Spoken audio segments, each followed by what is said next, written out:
Let me get your bitch. One clap in a hole. Oh! Let me get your bitch. One clap in a car. God! Let me get your bitch. One clap in a hole. Polynesian Day at Serra High School. It's one of those games we look forward to covering, especially when the Lancers are in town. It's always a big event at Serra where you see alums like Arthur Hodgett, Nusi Malani, and the great Nate Sanchez. Oh my gosh, Nate Sanchez. Nate Sanchez, oh my God. Really a proud alum. He's trying to not be unrecognizable, but, you know, he's a legend here. You know, he's a legend. 5 touchdowns, 1 game versus Menlo Atherton in Levi Stadium.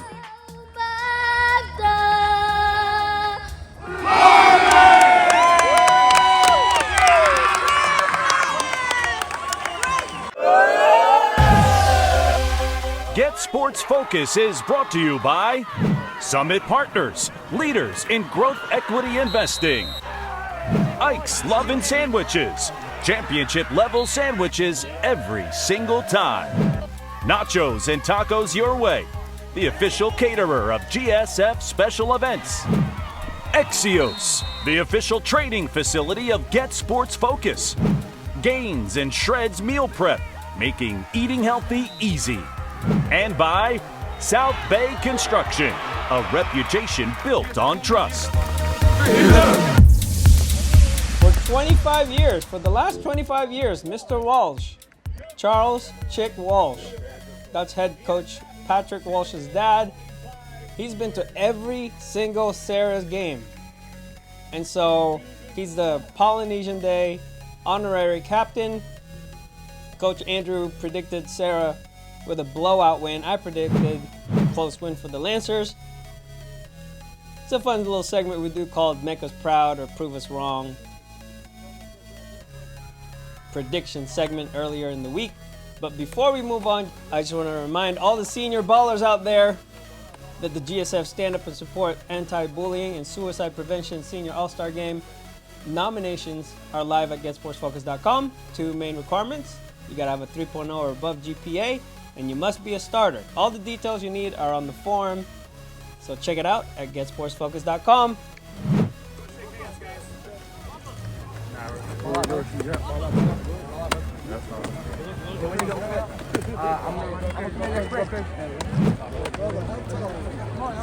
Let's go, baby. Perfect football weather. I hate to say it, but this is probably the last warm Saturday afternoon game we'll see this season. I feel like it's going to get cold soon. Charlie Walsh took the ball all the way to the 24-yard line. They were moving the ball when the first turnover of the game happened. Bad exchange led to Cody Butler. Right place, right time. Recovered the loose ball. Lancers in business inside the Padre 10. First and goal.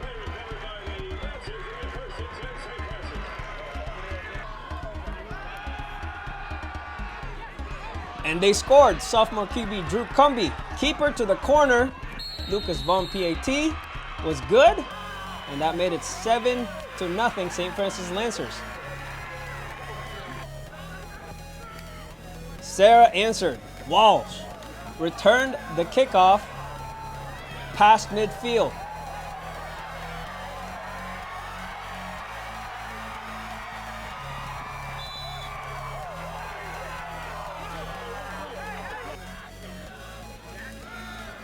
Padres almost turned the ball over right here.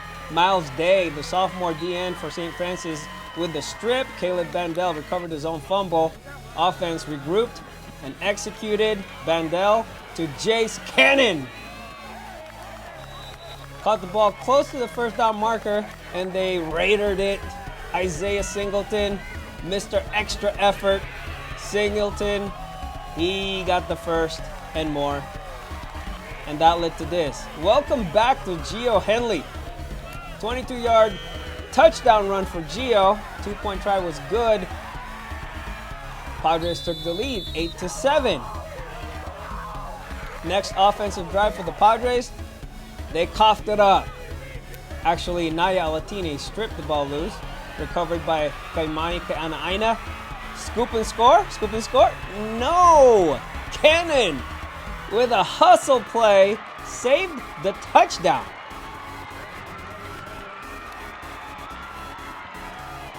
And good thing he did, because the Padre defense stepped it up, denied access.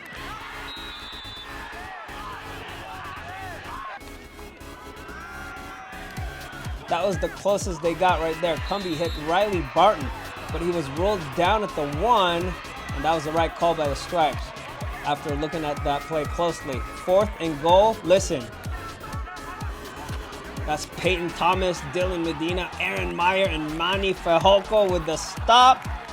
That's a huge stop. 8-7 after 1 quarter. Serra with the lead. 2nd quarter. You can always count on these two teams to give us a show. Alatini got off his block and delivered a crushing blow on Walsh that forced a fumble. Alatini, he's a 3-star BYU commit. Lancers recovered. Serra defense answered. Fejolco, also a 3-star recruit. He's been added to the GSF Players of the Year watch list, by the way. Sack for Manny. He's having a great year. Cumby had to go out after that play. Andrew Franzino was subbed in with his bad leg, and the Lancers turned it over. Snap went over Franzino's head, and this play turned into a hot potato kind of a thing. Recovered by Thomas, just outside the 10. It took 2 plays for the Padres to score. Henley ran the first play to the outside. Nice hit by Jason Schuyler. Singleton took this one in. His 6th touchdown of the season. PAT was no good. 14-7, Serra Padres. Next possession for Serra. It was the Lancers' turn. Lancers' defense turn to get a takeaway. Judah Reed stripped the ball loose. And there goes Kaimani again with the recovery. He's a ball magnet, I'm telling y'all. 2nd play of the drive for St. Francis. Completed pass rocked loose by Aiden Labrador. Henley ended up with the ball for the 6th turnover of the first half. Both defenses turning up. Either that or both offenses just plain sloppy. That led to a field goal by Saul Marks. He's automatic for 32 yards. 17-7 Padres with a little less than 2 minutes left to go in the half. A very action-packed half. And I got more to show, actually. St. Francis drove down. Cumby completed 4 passes out of the 8 plays they ran. 80-yard scoring drive capped off by this 33-yard hookup from Cumby to Max Haberlack. Dime. PAT was good, 17-14. Lancers down 3 at the half. 3rd quarter. This is how the 3rd unfolded. Back-to-back TFLs for the Padre D-line. The 2-time GSF Weekly D-Lineman of the Week. Fejolco, Thomas, Heimuli. They're the big dogs. Cumby, he wasn't having it. Took charge of the ball on 3rd and long and got the first. Nice job. He can move. 3 plays later, Cumby found Sean Walsh streaking down the Lancers sideline. That was a 54-yard catch and run, according to our very good friend Ethan Castle. St. Francis took the lead 21-17 with 8:32 left in the 3rd.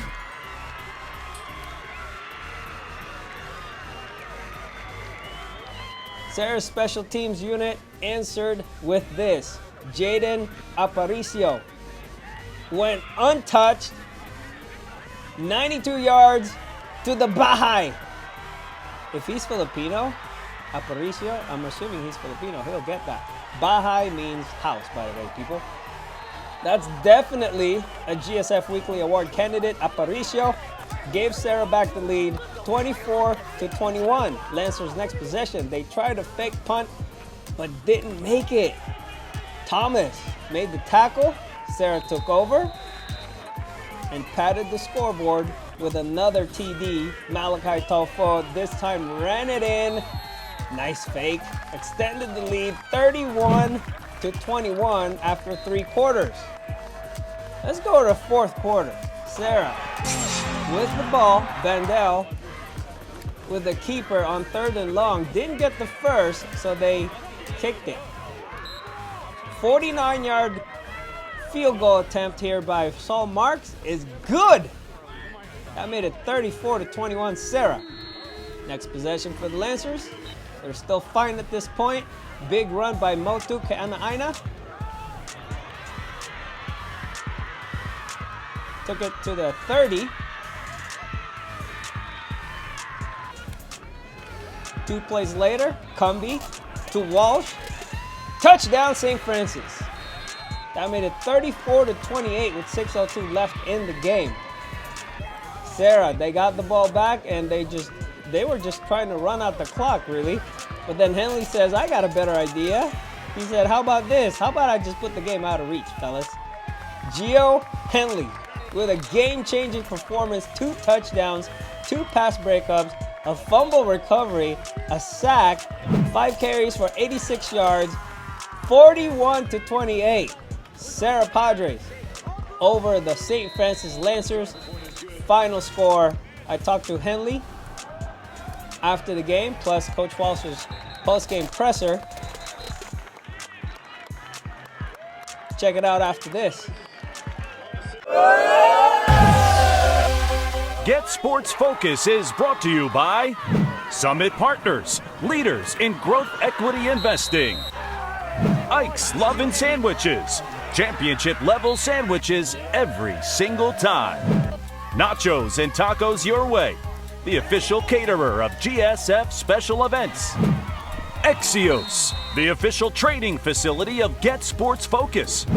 Gains and Shreds Meal Prep, making eating healthy easy. And by South Bay Construction, a reputation built on trust.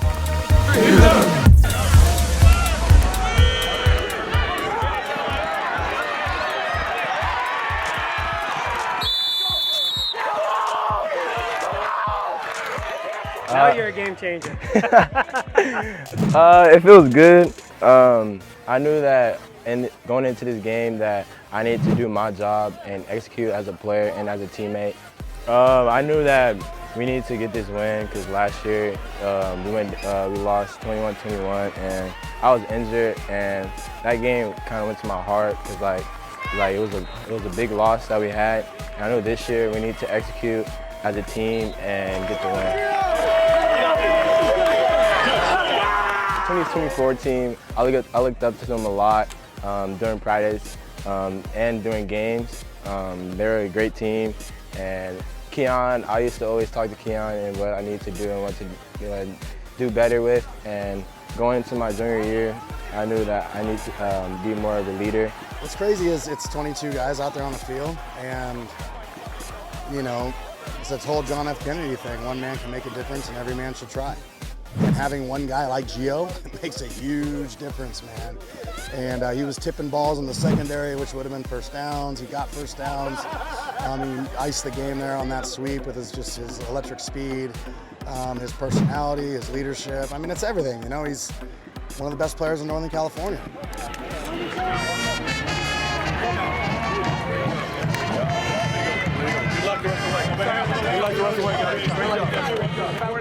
It's always a fun celebration. At the end of the day, it's 48 minutes of football, and for us, it's eliminating noise, whether it's homecoming or poly day, or no offense to anything, but it's just you got to play 48 minutes of great football, and that first 24 minutes was wacky, just to say the least. There were 6 turnovers in the first half, 4 for Serra, 2 for St. Francis, and sometimes games go like that. It's just a strange occurrence. You get in the film room, you draw things up, and everything's got a beautiful plan, and then nothing goes to plan. And I'm really proud of the resiliency of the program to overcome those takeaways early in the game. Defense bowed its neck, made some great plays, and kept us in the game. If you're -3 in the first half or whatever we were, and still winning the game, that means there's probably a lot of good things happening. So I want everyone to. Clearly we can't be turning the football over like that, and they had something to do with it, of course. But, to overcome that and have a great third quarter, we won the third quarter. This game can be won in many different ways. We had a great special teams return by Aparicio. Appa, don't kill Appa is what we say around here. Which just means 11 guys went on the field after they cut to a 1-score game. and our guy went untouched into the end zone, and that's the testament of a team victory. And chaos is happening, crazy things are happening. St. Francis is trying their ass off. It's nice to have a great kickoff return that was kind of the difference in the game. That was a huge pivotal point. I'm very proud of Aparicio.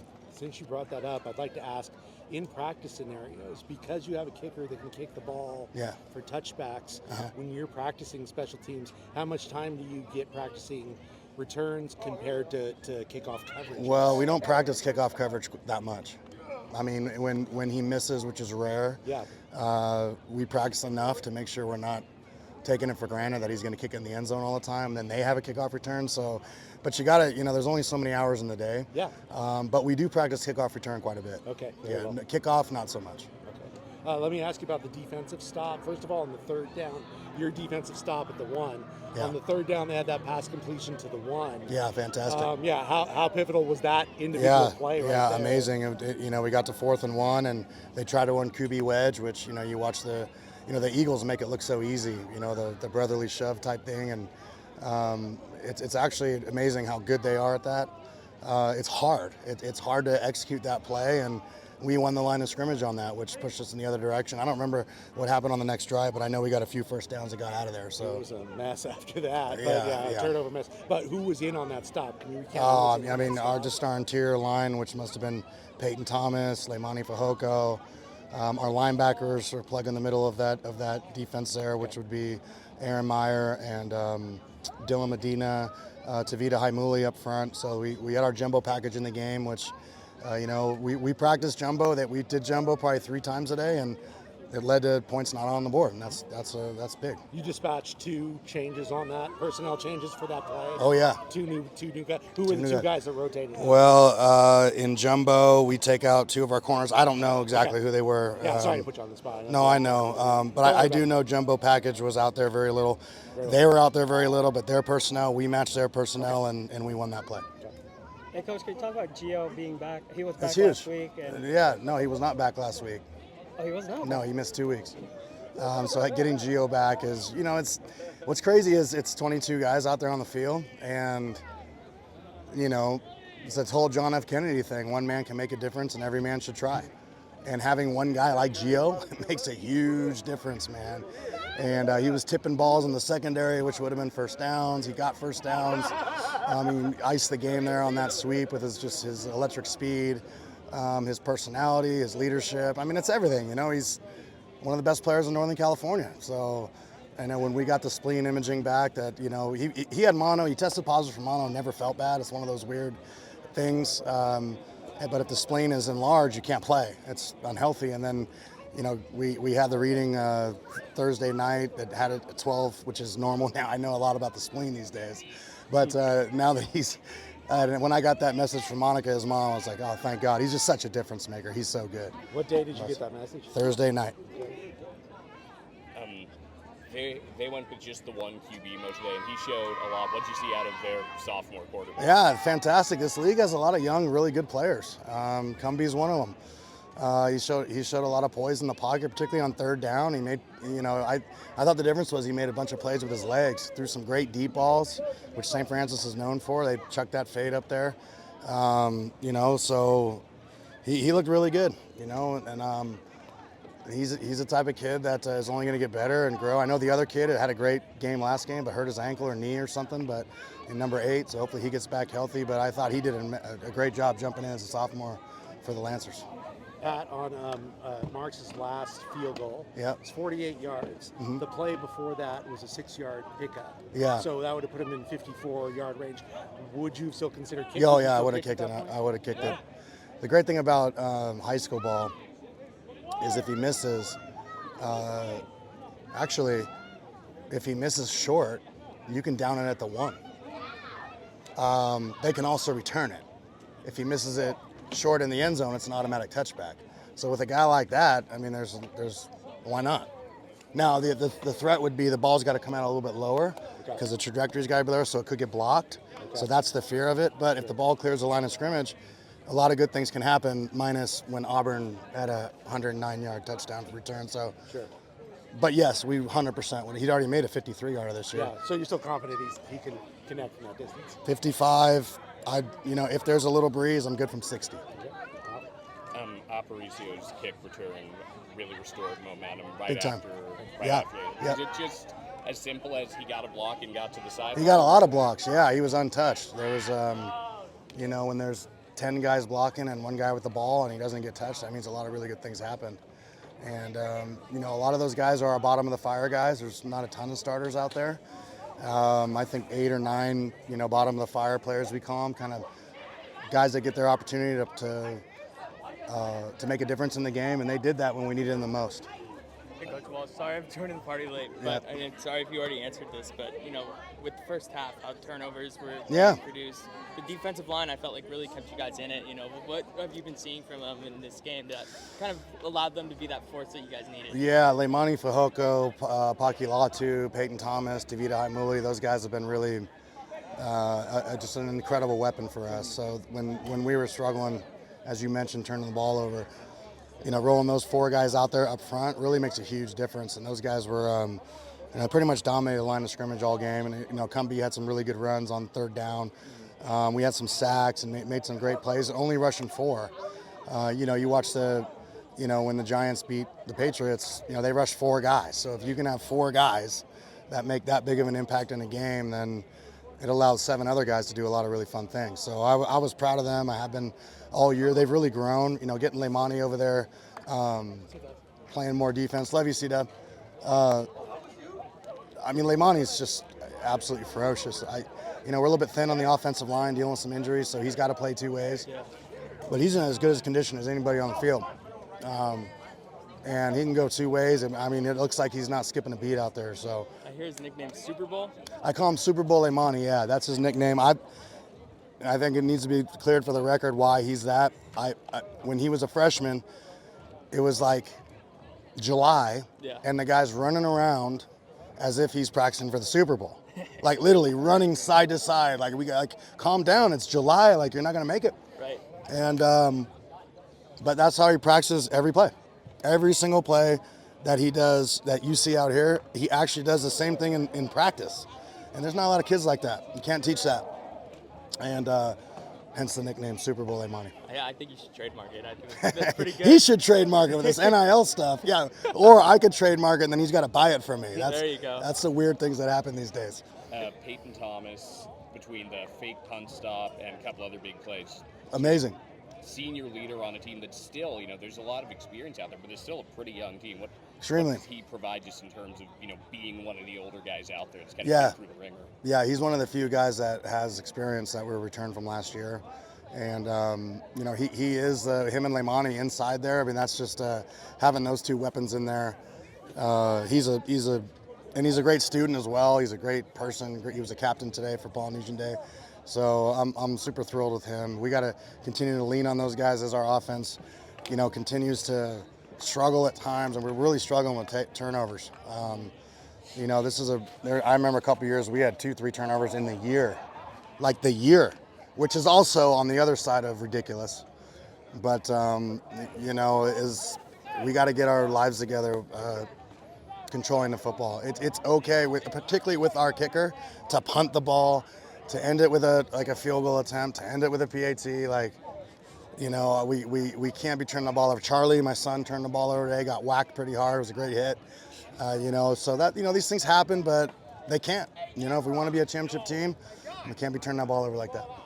2 weeks in a row, you guys have cleaned it up after halftime, though. Yeah, true. No, I know. That's the thing. It's like no one hangs banners or, takes, at halftime.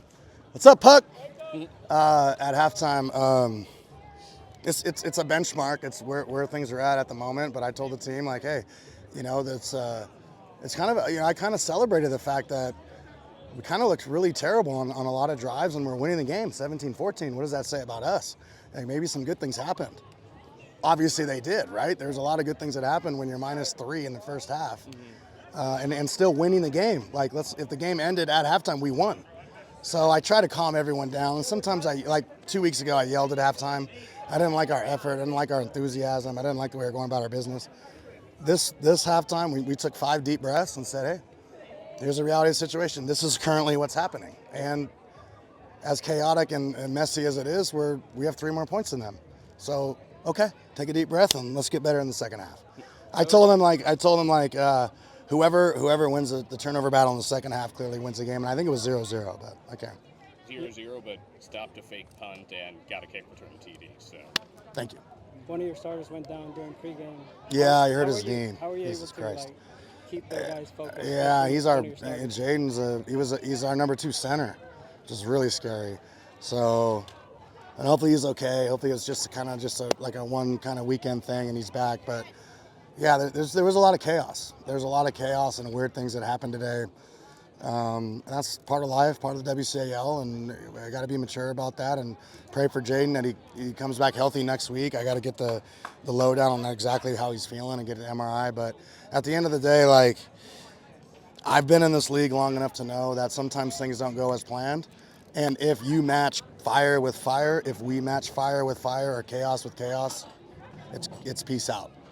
So I'm proud that we matched fire with some calm. Just calm down and, let's go win the third quarter. So the last one that I got for you, I mean, the running room, it's so dynamic, it's so different with the double Henley wing? and Yeah. and Well, we have like 4 good backs, Yeah. 20, and Charlie's carried the ball. We had a reverse out there. We kept a boot with Malachi scored a touchdown on that. Like, yeah, there's a lot of, when you got weapons like that, you can do a lot of different things out of a funky little formation. And so, It's again, as we're learning and growing and at the quarterback position, it's just been nice to have that. It's been the difference in the last couple of weeks. So. They remind me, Singleton is like Montgomery and Henley's kind of Gibbs-ish. Yeah, kind of. My Yeah. Comparison for them. I They're don't fun hate to it. watch. I don't hate it. Yeah, thank you. Yes, sir. All right. Thank you so much. Thanks, guys. Thanks. Might see you again Friday. Okay. Thank you. Good one. Doesn't get easy. Thank you. Hey, what's going on, man? Good to see you.